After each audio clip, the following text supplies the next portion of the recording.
My name is Ellie. I'm 36 years old, and I work as a financial manager at a small investment firm located in Charlotte, North Carolina. 6 years ago, I married Thomas, the man I sincerely believed would be my safe harbor for the rest of my life.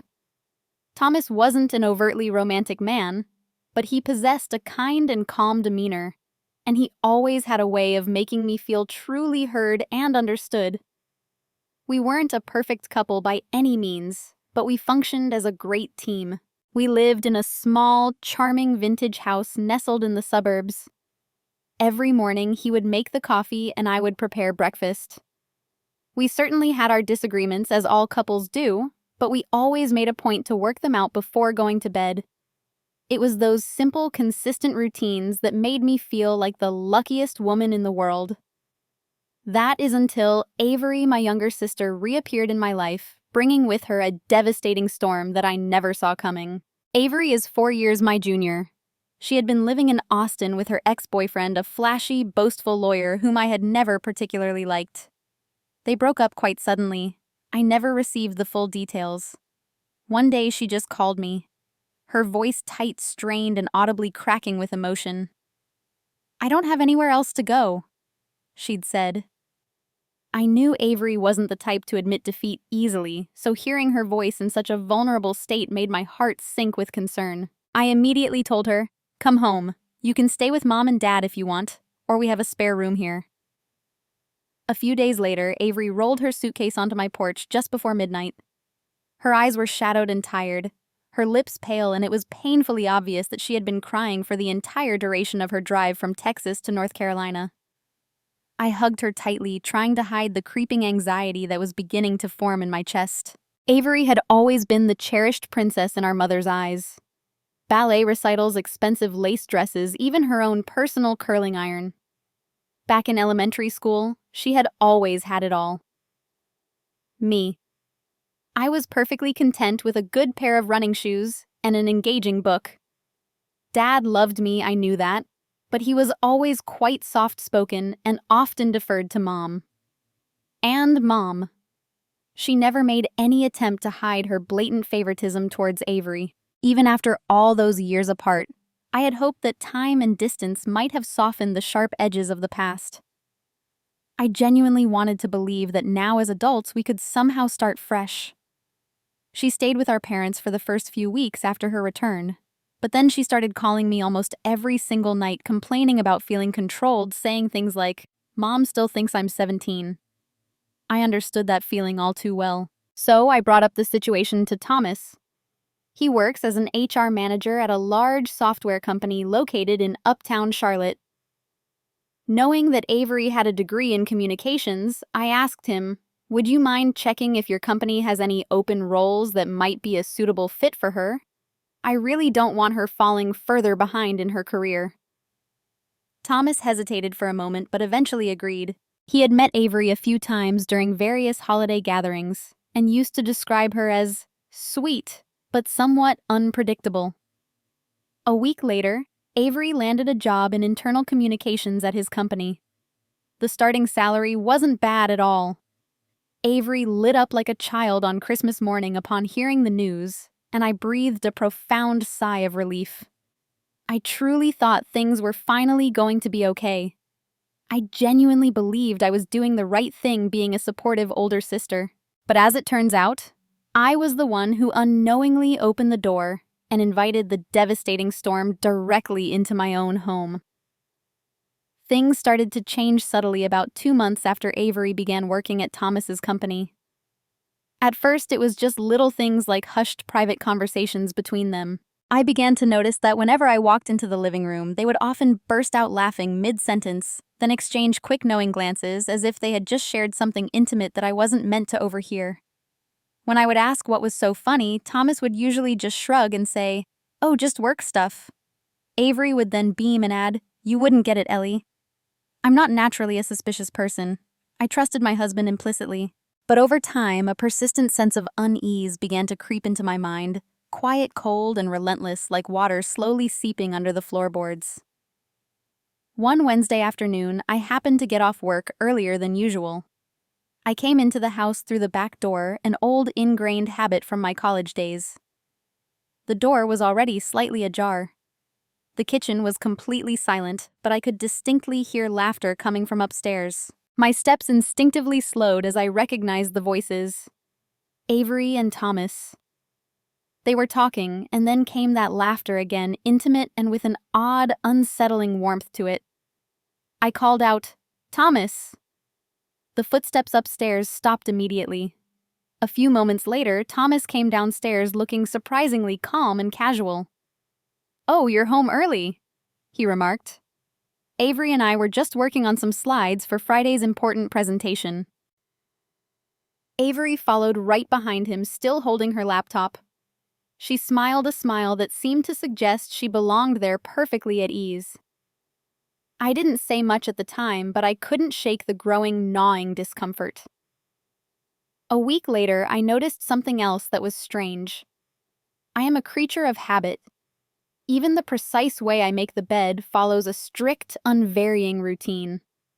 I always fold the blanket neatly with the pillow openings consistently facing the headboard. It's a tiny, almost insignificant habit, but it's mine. That particular afternoon, when I walked into our bedroom, I froze. The pillows were off-center, and one of the pillowcases was inexplicably flipped the wrong way. I stared at the bed, my heart pounding in my chest, desperately trying to reason it out. Maybe I had been tired that morning. Maybe Thomas had made the bed for a change. I went downstairs and asked him directly, "Did you happen to go into our bedroom today?" Thomas looked up from his phone, appearing startled. "No, why do you ask?" The bed was different. I explained the pillows were off. He laughed lightly. "Maybe you were just rushing this morning and didn't notice. I didn't touch anything in there." I didn't push the issue further, but that night I couldn't sleep. All those little, seemingly insignificant things were starting to add up, the shared knowing looks between them. The abruptly cut off conversations when I entered a room. The way Avery seemed to be present at my house nearly every single time I came home from work. One day I tried calling Avery during my lunch break. Her phone rang for a long time, then eventually went to voicemail. I didn't think much of it at the time until later that afternoon. Thomas texted me saying he was out to lunch with some coworkers. In the selfie he sent along with the message, Avery was right there beside him, holding a smoothie and smiling broadly at the camera.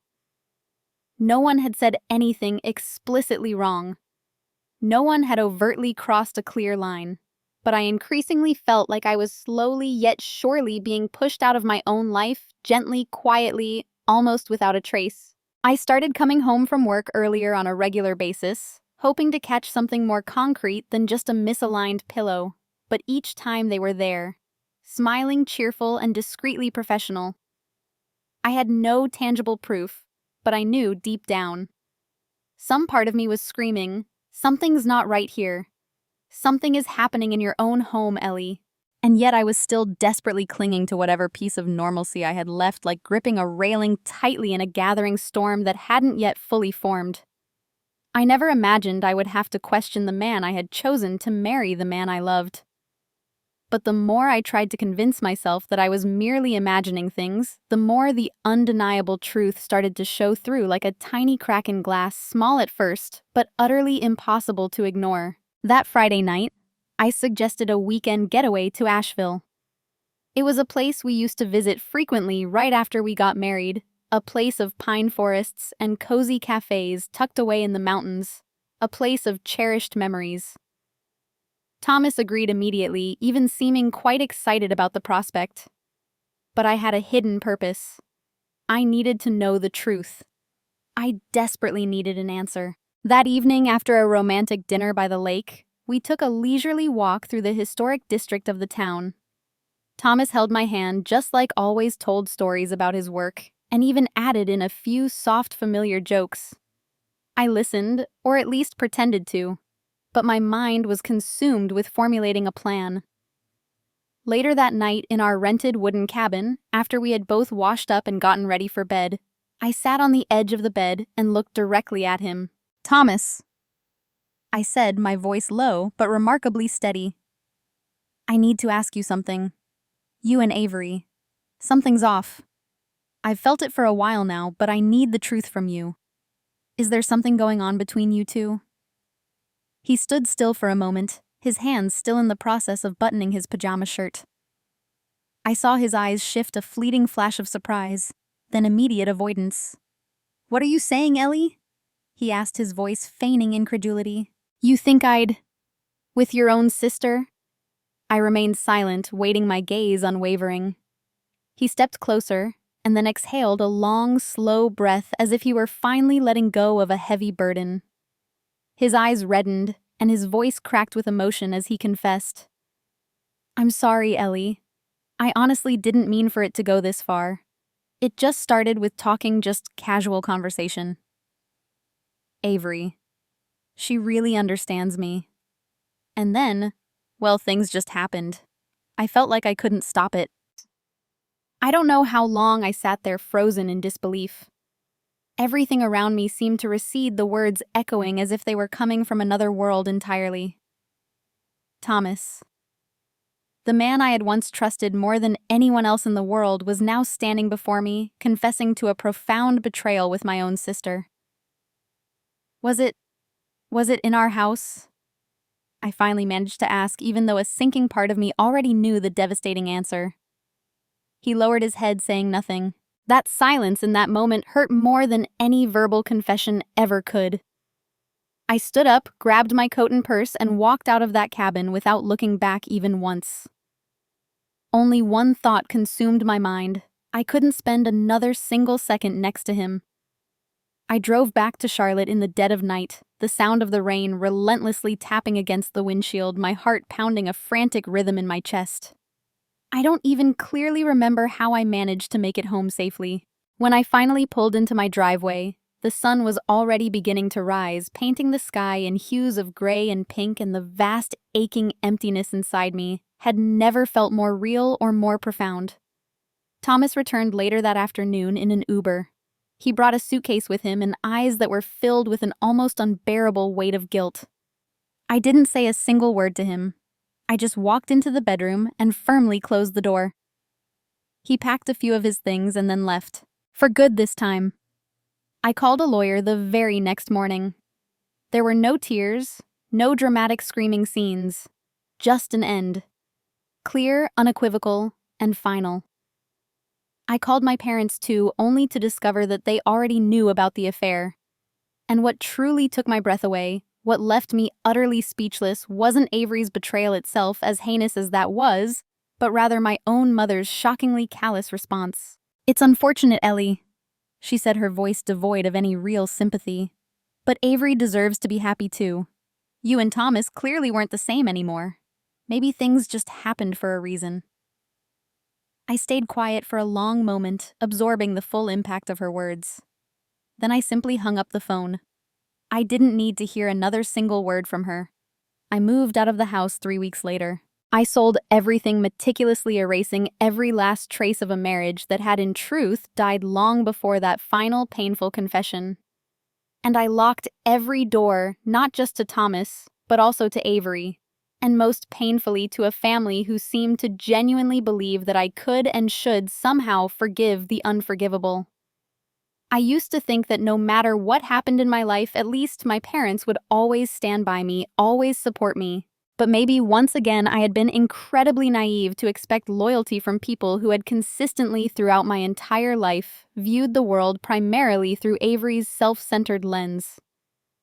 After Thomas had left and I had officially filed for divorce, I drove to my parents' house one Saturday afternoon. My intention wasn't to ask them to take my side in the matter. I simply wanted to hear some acknowledgement, some validation that I was the one who had been grievously hurt, the one who had been so cruelly betrayed. But the very first thing my mother said when she opened the door was, "You look thinner, Ellie. Anyway, you really need to learn to let go of things. That's just life." I sat down on their familiar living room couch, my chest tightening with a familiar ache. "You knew about Avery and Thomas, didn't you?" I asked directly. She nodded almost casually, as if I had just mentioned some passing afternoon rain shower. "Avery told me about it once," she admitted. Everything was quite clear. She didn't want to keep it a secret from me. Thomas apparently admitted to her that he felt very lonely in his marriage with you. It just happened, because they both needed someone who truly understood them. I clenched my fists so tightly that my nails nearly dug into the palms of my hands. Did you just say they understood each other? I'm not saying you were wrong, Ellie, she replied, her tone defensive. But you shouldn't rush to judge so harshly. Avery deserves to find love, too. You know she was hurt very badly in her last relationship. I stood up, then the room suddenly feeling unbearably cold and suffocating. My dad sat in his usual corner, his eyes glued to the television screen, seemingly oblivious. I turned to him and asked, "What about you, Dad? What do you think about all of this?" He just shrugged his shoulders. I don't like it, of course, but it happened. There's no point in staying angry about it forever. I don't clearly remember how I managed to walk out of that house. I just know that on the drive home, I felt completely numb. Childhood memories came flooding back, being grounded for coming home slightly late, while Avery always got a pass for similar infractions. Driving an old, unreliable car while Avery was gifted a brand new SUV because she needed the safety. All of it. All those disparate pieces now came together with a painful, undeniable clarity, forming a complete, heartbreaking puzzle. And I was, as always, the missing irrelevant piece. A few days later, while I was sipping my morning coffee in my new, much smaller apartment, I received a notification on my phone. A friend had sent me a link to Avery's social media profile. I hesitated for a long moment. Then, against my better judgment, I clicked on it. At the very top of her page was a recently posted photograph, Avery dressed in a floral sundress, standing in a field of tall, waving grass. Thomas was hugging her from behind, tenderly kissing her cheek. The caption beneath the photo read, "Peace is being loved the right way." I stared at the screen, completely numb. It wasn't even the image itself that hit me so hard. I had on some level expected something like that. It was the fact that she had deliberately tagged me in the post. There was no accompanying apology, no attempt at an explanation. Just a short, almost flippant note. "Hope you'll understand someday. I've always loved you, sis." I didn't reply. I exhaled long and slow, then immediately deleted the app from my phone. I had absolutely no reason, and certainly no desire to see anything further from the person who had stolen my life and was now flaunting her spoils like some kind of perverse trophy. That very afternoon, I blocked Avery's phone number. Then I blocked my mother's number. Then my father's. There were no more tears to cry, no more lingering hope for reconciliation or understanding. I transferred all of my savings into a new bank account, solely under my name.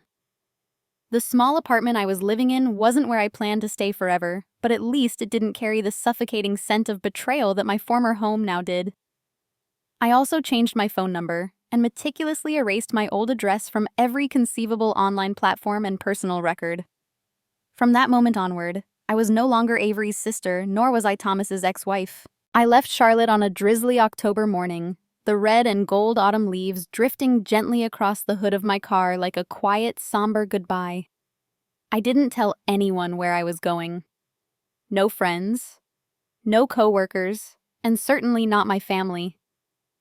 I cleared my phone's location history, closed down every single one of my social media accounts, and drove straight to Vermont, a place I had only visited once as a child, but had always dreamed of returning to someday. I rented a small, secluded cabin on the outskirts of Burlington, situated near the serene shores of Lake Champlain.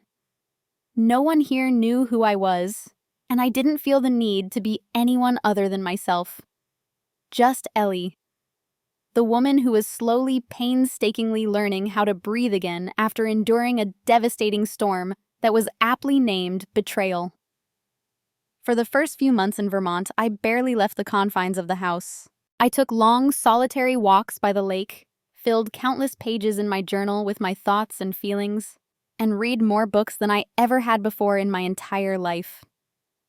But one particularly sleepless night, I looked at my reflection in the mirror and had a stark realization: if I didn't consciously choose to get up and move forward, the crushing weight of the past would eventually consume me entirely.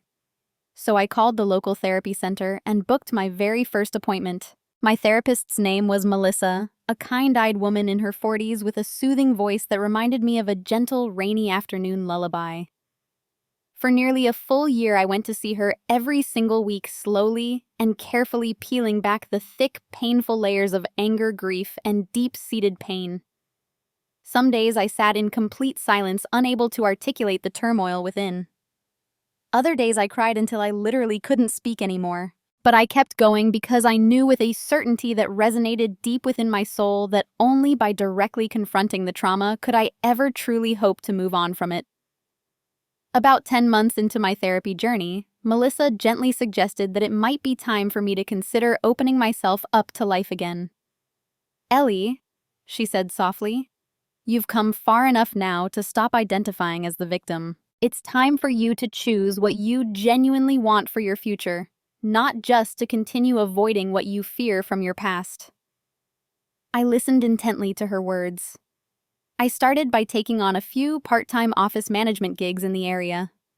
Nothing particularly huge or demanding, but it was enough to make me feel like I was actively rebuilding my life, one small, steady brick at a time. Then, one late autumn afternoon, I stopped by a local Italian restaurant to reserve a table for our small company's upcoming Christmas dinner. That's when I met James. He was the owner of the restaurant and also its head chef. He was tall, a bit scruffy, in an endearing way, with his shirt sleeves habitually rolled up, revealing a small faded scar on his left elbow. He smiled warmly and asked me what my favorite Italian dish was. It was a simple, innocuous question, but his voice was anything but ordinary. It held a certain warmth and sincerity that immediately drew me in. We only talked for a brief moment that day, but a few days later I found myself returning to the restaurant. Not to book anything further, but simply to try the lasagna he had mentioned was made from his own mother's cherished recipe. After that initial solo visit, I started coming back every week. At first, I would dine by myself, often with a book for company. Then one evening, he offered me a complimentary glass of wine. The next time I visited, he actually sat down with me for a while and asked about the book I was reading. James never once pryed into my past. He never needed to know why I had come to Vermont or why I sometimes seemed to drift off into a thoughtful silence mid-conversation. He was just there, close enough to make me feel safe and comfortable, yet never so close that I felt smothered or overwhelmed. We officially started dating after about 4 months of these casual encounters. 2 years later, he proposed to me by the lake under the soft glow of the season's first snowfall. I said yes without any fear, without a single shred of doubt. For the very first time in my entire life, I wasn't gambling with my heart. I was choosing with clarity and confidence. Now I'm 39. We have 2 wonderful sons, Caleb, who is 3, and Noah, who just turned 8 months old. I manage the operations for the small restaurant chain that James runs successfully with his twin brother Josh. Life is undeniably busy, often chaotic, but it's also incredibly full of laughter, sticky little hands reaching out for comfort, and the unexpected heartwarming hugs that only young children can give. I don't look back at the past anymore. I don't need to. Everything I lost, every painful experience ultimately led me here to a real home, a real family, and a love that I no longer have to question or doubt. I genuinely thought I had closed that door to my past forever, locked it away like an old, dusty book I never intended to reopen.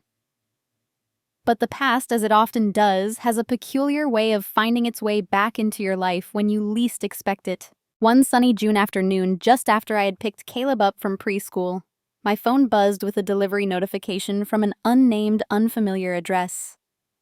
I didn't think much of it at the time and casually opened the package while Noah was crying for his milk. Inside, nestled amongst some tissue paper, was a cream-colored wedding invitation, delicately adorned with pressed dried flowers. In shiny gold letters, it read, "You are cordially invited to the wedding of Star Andrews and Thomas Williams." I froze. My heartbeat seemed to slow to a crawl as I refused to believe what I was reading. But that wasn't all. Tucked neatly inside the invitation was a handwritten letter penned in my mother's unmistakable handwriting. "Dear Ellie," it began. "We are family. Things in the past were undoubtedly difficult, but family is and always will be unchangeable. We sincerely hope you'll come. Star would dearly love for you to be one of her bridesmaids, just like you once chose her to be yours. Let love heal everything." I don't know how much my hands were shaking as I carefully folded the paper. Only one thought echoed relentlessly in my mind. They really truly believe I could stand next to Avery. Sorry. Star and offer a smile while she walks down the aisle towards the very man who once called me his wife. I didn't reply to the invitation or the letter. I shredded the invitation into tiny, unrecognizable pieces and immediately threw it in the trash. As for the letter from my mother, I folded it neatly and burned it in our fireplace that very night just to be absolutely certain that nothing of it remained. I thought that would be the end of it. It wasn't. 2 weeks later, while I was in the midst of prepping dinner at the restaurant with James, the manager pulled me aside with an awkward, hesitant look on his face. "Ellie, there's a man here asking for you. He says he's your ex-husband." I froze mid-task. And just as the manager had said in the back garden area of the restaurant, a place where guests rarely ventured, Thomas was standing there. He wore a white shirt, a loose tie, and his hair was too neatly brushed yet still managed to look messy in that unnatural, forced way. His eyes were red and bloodshot as if he had been driving all night without any sleep. "Ellie," he started as soon as he saw me approach. I don't even know where to begin." "Good, then don't," I said, my voice as cold as ice. "Please, just 1 minute," he pleaded. "Just to explain." I crossed my arms firmly. "You've got exactly 1 minute. Start talking." He took a deep, shaky breath, then said, "Avery.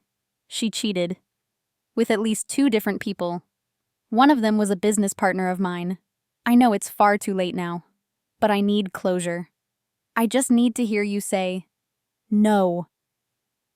I cut him off sharply. "I don't owe you forgiveness. You want closure. Then look for it in the disastrous decision you made all those years ago.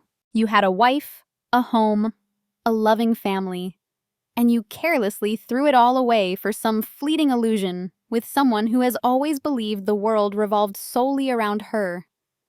And now what Avery betrayed you, just like she once betrayed me. Is that clear enough for you?" Thomas lowered his head, unable to meet my gaze. But I didn't stop there. "I don't need closure from you, Thomas. I have a new life now, a real family. What I truly need is for you to disappear completely from all of it forever." James appeared silently behind me, then instantly alert to the situation. He didn't say a single word. He just stepped next to me and gently rested his hand on my shoulder. That simple gesture was enough for Thomas to finally understand. He no longer had any place here in my life. Before leaving, Thomas turned back one last time. "I truly am sorry, Ellie," he said, his voice filled with a despair I had never heard from him before. I offered a faint, almost dismissive smile. "You're sorry for the consequences you're now facing, Thomas, not for what you actually did. And there's a world of profound difference between the two." He turned away then and walked quickly toward his car, which was parked at the far end of the street. That night, I sat alone on our back porch holding a warm mug of herbal tea, listening to Noah's soft, contented cries coming from inside the house. James came out and sat down quietly beside me. "Are you okay?" he asked gently. I nodded. "He came looking for closure," I explained. But I realized I never actually needed it from him because the moment I decisively walked away from that painful past, I closed that chapter of my life myself. James took my hand in his, and I knew there was nothing left to say. I had made the right choice, and the past was now just a lesson learned, not a place to ever consider returning to. It has now been 4 years since I said my final words to Thomas and effectively shut the door on my biological family. I genuinely didn't think they would ever have a valid reason to contact me again. But then, on a cold winter afternoon, as snow began to fall, lightly blanketing Burlington in a soft white, everything changed once more. And it happened in the most unexpected and, frankly, shocking way. I had just picked up Noah from daycare when I noticed an unfamiliar email in my inbox. The subject line read, "Urgent about star, please read." An attachment was included.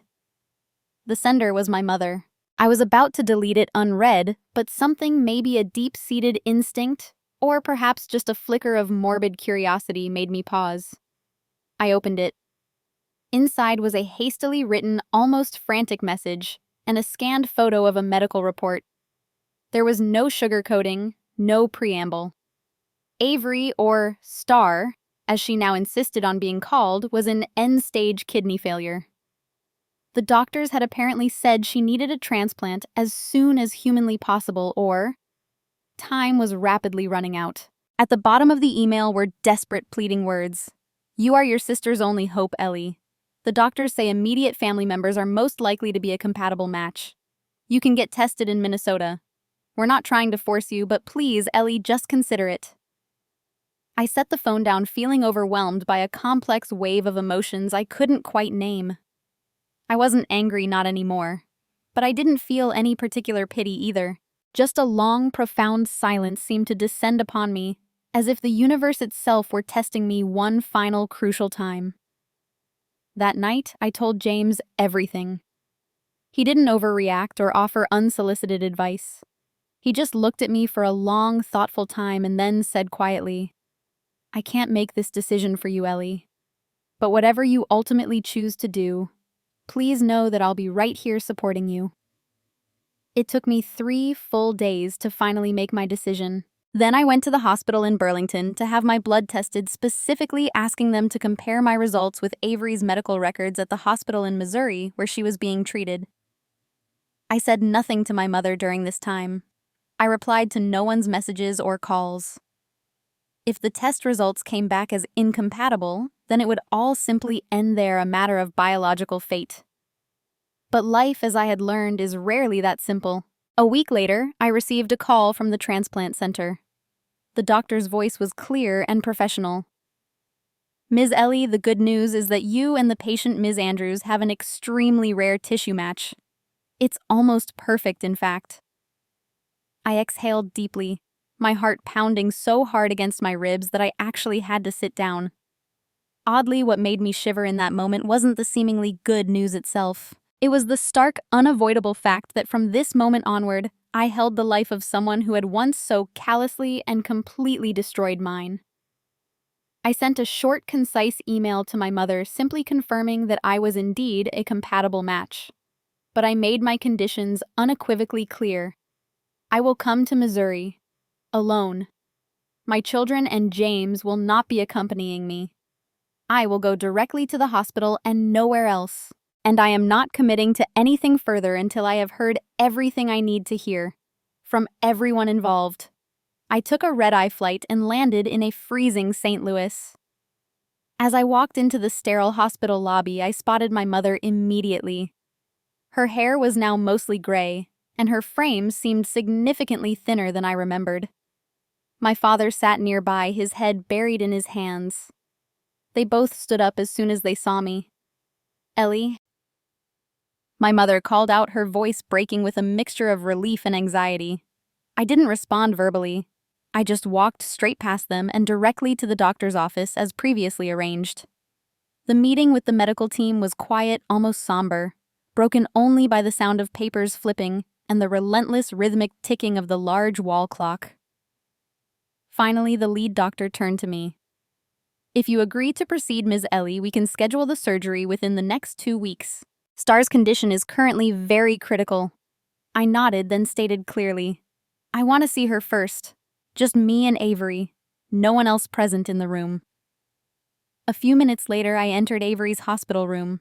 She was lying there in the bed, looking pale and gaunt. Her once vibrant hair was now thinning, and her eyes held a disturbing mixture of desperate relief and palpable panic when she saw me walk in. But instead of offering any words of kindness, apology, or even simple greeting, the very first thing out of her mouth was, "I knew you wouldn't abandon me, Ellie." I sat down in the chair beside her bed, looked straight into her eyes, and said, "Avery, you're right about one thing. I am probably the only one who can save your life right now. But where you're profoundly wrong is in thinking I would do it simply because we share the same blood." Her face went deathly pale at my words. I didn't stop. "You took my husband. You shattered my trust. Then you brazenly flaunted your betrayal for the whole world to see. This entire family stood by silently while it all happened, offering me no support, no comfort. And now they only come back crawling to me because they need something from me.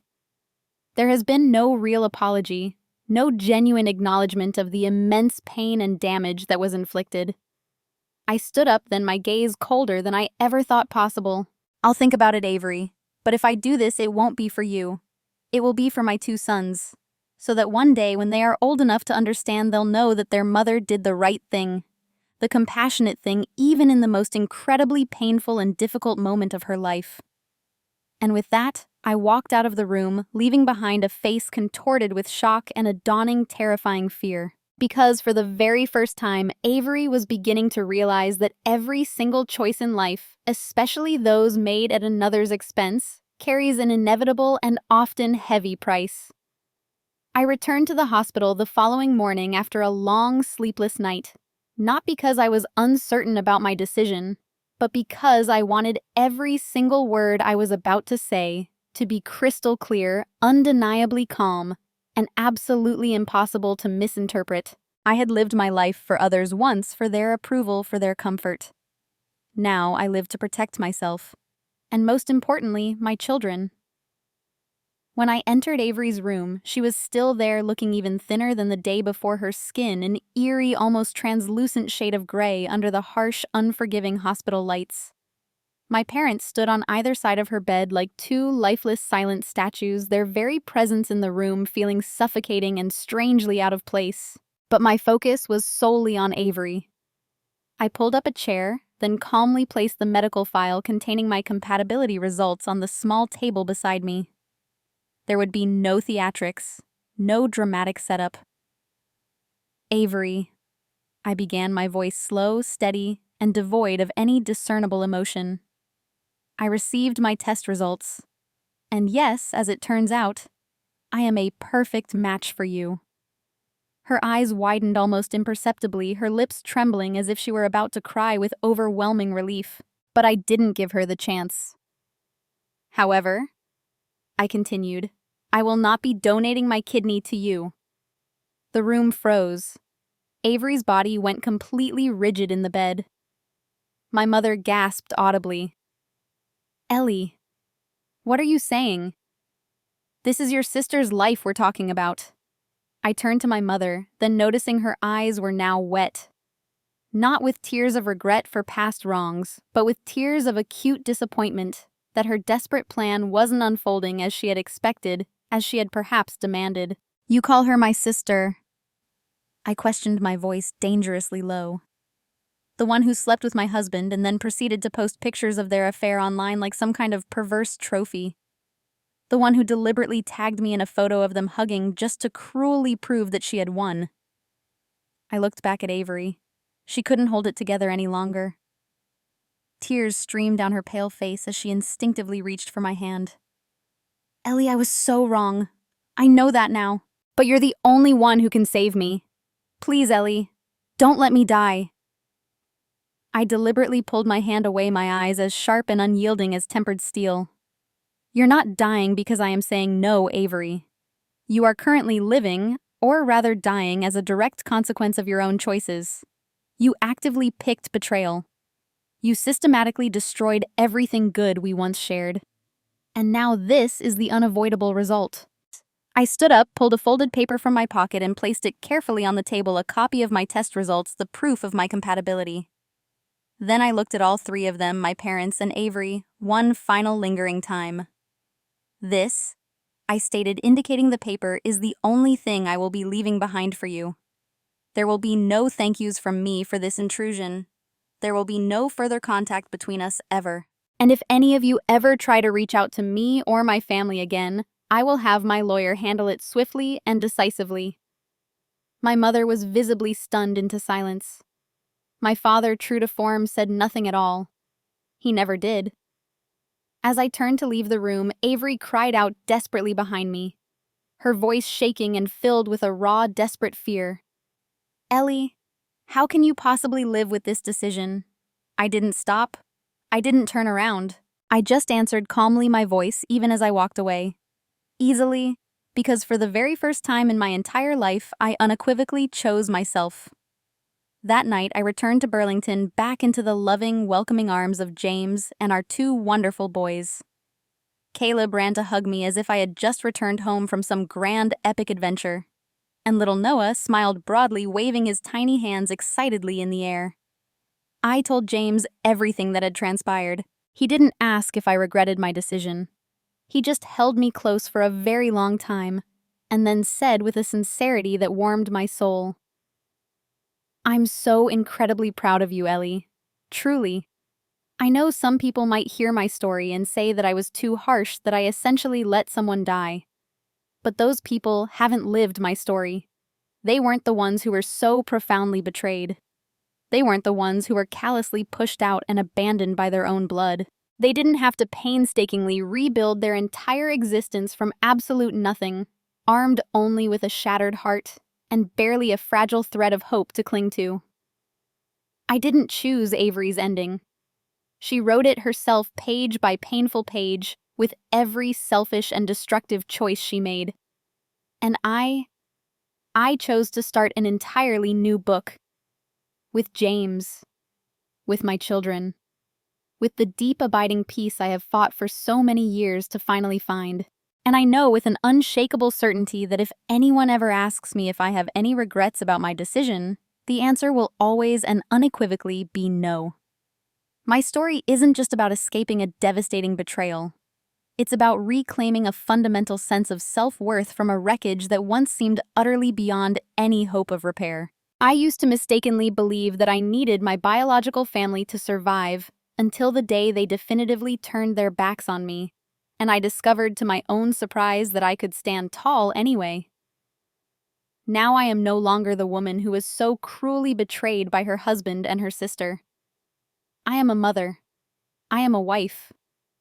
I am a woman who consciously chose her own peace and now lives it fully, authentically, and gratefully. Every single day. Do you think Ellie was too harsh in her ultimate decision? Or was she finally doing what she truly deserved to do and needed to do to protect herself and her hard-won peace? Share your thoughts on this complex situation in the comments below. And don't forget to follow the channel for more real-life stories and powerful, thought-provoking lessons about family and life.